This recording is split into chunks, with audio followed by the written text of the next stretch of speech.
wake up feeling very physically and mentally drained because of police brutality. It's something that I know affects my friends, so therefore it really affects me in a very negatively emotional way. Because you're constantly seeing it on the news and on Instagram and other social media platforms. It's just something that we, especially as black people, as a black man, I'm forced to have to deal with on a day-to-day basis, regardless of if I want to or if I don't. And being an activist and speaking out about it, I'm sort of like immersing myself into having to deal with all these emotions. You're seeing these very violent images of people that could easily be me or my younger brother or somebody that I know being abused by people that we're supposed to trust. Police brutality in America affects my daily life because it puts me in a constant state of fear.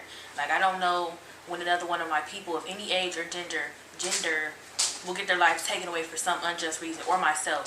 You feel me? Like, if they'll kill Tamir Rice, a 12-year-old boy, then they'll kill me. I feel like they don't care who it is, what they've done. They'll take your life away. And I just don't feel safe around a lot of people, my own people, the police. I mean, I already had to live in fear that a regular person on the street would take my life away with a gun. I don't have to worry about a police officer doing the same thing. Police brutality affected my life because now I don't know what to do anymore if I see the police. Should I stop? Should I follow directions? Should I just stay in my car? Should I run away? Like, everybody's getting killed for nothing. And I don't feel safe at all. Especially being in Cleveland, like, there's been 2 police brutality cases that we've heard just in the media. And there could be way more. How does police brutality affect me in my daily living? I would say that it affects me by having to watch over my back a little bit more, having to pay attention to my surroundings, because I feel like these police officers are getting careless. I feel like they're doing it for protection of their own selves and making racial profilings, basing us on the color of our skin still. So it kind of makes me have to change my daily routines and my daily routes just based on the type of things that these Cleveland police officers do.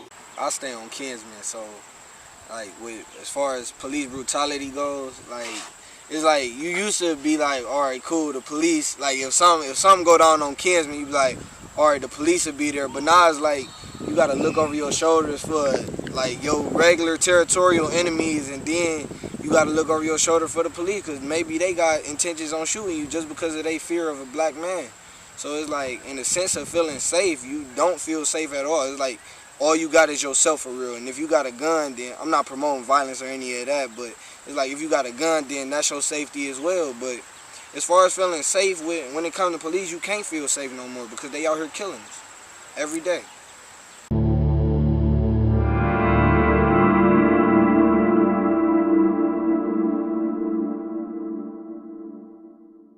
My biggest fear about the situation is that it's going to be me next. Like, what if I'm out here driving around or just even walking around and I get harassed and a situation like that has occurred before happens to me? What about my family? What are they going to think? They're going to think like, oh, well, it's no justice because I'm not the type of guy that's going to, politic with the law enforcement. It's either right or wrong or wrong. But it seems like to me in their eyes, we're wrong. I would have to say my biggest fear would be from this issue would have to be something happening to me or one of my loved ones or my family. Because I have a little girl that I have to be on this earth and watch graduate and get married and walk down the aisle and all that good stuff. So my biggest fear, is it hitting home? Like, it done already hit home, but because of my ethnicity, but it's like if it happened to one of my family members or me, that's my biggest fear. Like, it actually hitting home, happening to one of mine or to me. It gets scary just imagining that. So I don't really want to think that. Like, that's my biggest fear with this whole issue, that it's gonna happen to me or one of mine, because I don't know what I do. I don't know what I do at all. My biggest fear is that someday somebody I know who's close to me is going to end up being the next hashtag on social media. Or that the media is going to try their hardest to find anything about them, make them look like a criminal, while they make the cop who saved them who killed them insane. My biggest fear on the issue is that this genocide of my people will never end. Like, the mass shooters and the police that are continuing to kill my people will never face consequences. Like, they'll go to jail or not even go to jail. And throughout history, you see that those type of people never get in trouble. Like, when the KKK was bombing churches and lynching people, and they go back to living their daily lives, those people face no consequences. And that's my biggest fear, that it'll never end, and people will continue to not get in trouble for it.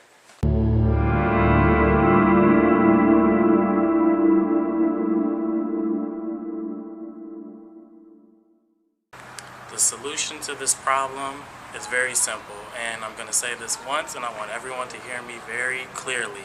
Stop killing black people. History's just starting to repeat itself again. So at this point, it's like, what do we do? Because you fight blood with blood. They trying to bring martial law and all that stuff back in here.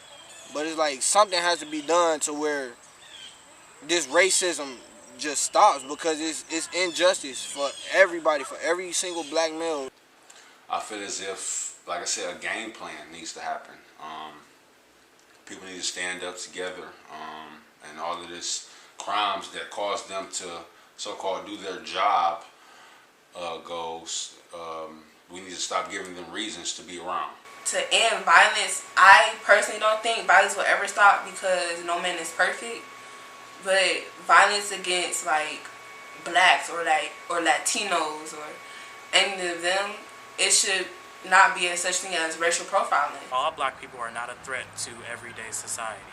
Until you stop generalizing us, putting us into categories, labeling us, judging us, allow us to be normal human beings, the solution will not be resolved.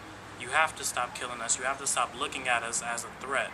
It could be a black boy on the street just walking with a hoodie on or something, and they get picked as being a criminal, or he's about to do some illegal activities. We need to work together as a society, whether that's to move into another system or to another society, because the system is clearly broken. These white cops, they kill us, they get paid leave, and it's just like the system say whatever. The whole system is corrupted, so it's like you gotta hit the core of the problem to get a good solution. And it's like the system as a whole just needs to be fixed, the whole system, because it's like for years we've been asking, equal rights, equal opportunity, stop all the racism. I don't know how the violence will end.